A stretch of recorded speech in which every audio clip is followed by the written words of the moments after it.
Hey everybody, it's Pastor Justin. I'm here with another Snapshots from the Bible. And this week I've been thinking a lot about the theme of identity. And identity is something that when you look for it in other people, you can really see it matters an awful lot to each and every one of us. Who we are, how we identify ourselves and how we identify ourselves to others. How we want us to be known. And I was thinking about this because I was reading a chapter in a book on parenting, and it talked about how parents often place their identity in their kids, and they wrap their identity in their kids, and that's, as this book said, that's kind of a problem because you're wrapping your identity up in sinful people. And then I started thinking more about how we just identify ourselves in general. Like we might identify ourselves according to our sexuality. We might identify ourselves according to our gender, our religion, our race, our interests, our job. When you ask somebody, tell me a little bit about yourself, usually they tell you what they do for a living. That's a big part of their identity, a big part of their history. If somebody tells you that they have a title in front of their name, reverend, doctor, that's a part of their identity. It's obvious that it's important to them, so they want to share that identity with you. And I think about none of this is like seriously wrong. It's interesting in just how we present an identity. What's really important to us, and how we see ourselves and how we want other people to see us. And obviously, we want other people to see us as special, as important, as unique sometimes, as desirable. But the Bible has something very different to say on the subject. And today I want to read from Galatians, Galatians chapter 3, and it's has a well-known verse, but as we talked about in our class last night, it's always important to take things in context. And so we're not just going to read one verse, but I want to read the whole passage associated with the verse. And I want us to think about, when you hear this theme of identity. When we become Christians, what is our identity? What is our overriding identity? So listen to this. We'll start at Galatians 3, verses 23 through 29. Paul says, before coming to this faith, we were held in custody under the law. We were locked up until the faith that was to come would be revealed.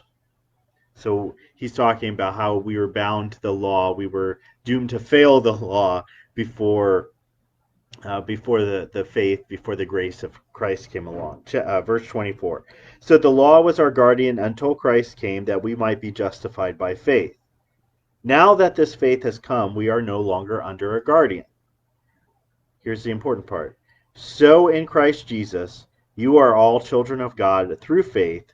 For all of you who were baptized into Christ have clothed yourself with Christ.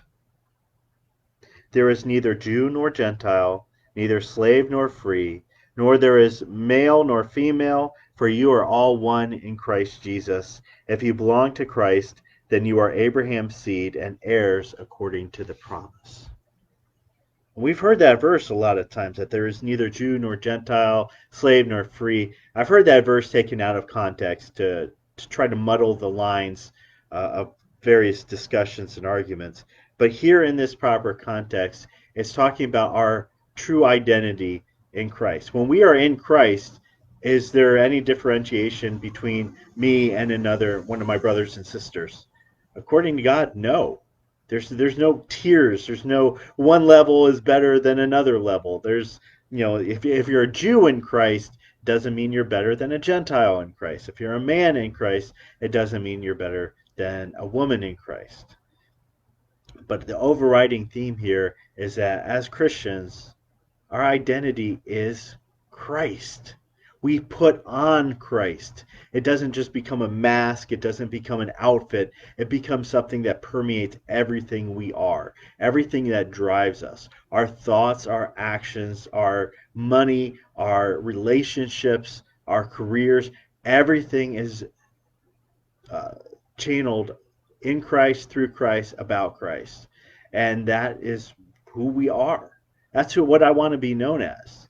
On Twitter, I know a lot of people don't use Twitter, so it's okay. But you're offered a line. You can describe yourself. So if somebody clicks on your profile on Twitter, they'll see a little description about yourself.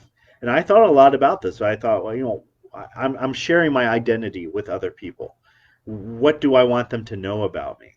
And so I wrote this. I wrote Christian, husband, father, pastor, and then I listed some of my other hobbies. And then I said, in that order. Because I want people to know, first and foremost, I am a Christian. I'm a Christian above being a husband. I'm a Christian above being a father. Those two things do not take precedent above me being a Christian. And being a pastor doesn't take precedence above me being a husband and a father. And being a father doesn't take precedence above me being a husband. I need to have priorities in my life, but the overriding priority and my overriding identity is Jesus Christ. I, Justin Olivetti, did not save myself. I did not wash away my sins. I did not pull myself out of the darkness and into the light. Only Christ did that, and Christ has total ownership over my life. And that's really what our identity is. And I think once you become a Christian and you realize what your identity is, suddenly you are grounded. You have this solid, firm foundation of an identity that isn't blown here and there based on your current desires, your current life situation, based on how society is going that week. You're based in Christ, and that never changes. And that offers you a lot of security. It helps to ground you so then you can live the rest of your life knowing exactly who you are in God. And who you are is an heir to God, an heir to God's promises, and you are his son or daughter in Christ Jesus. So God bless this reading of his word and look at what our identity is in Christ today. So God bless. Have a wonderful week.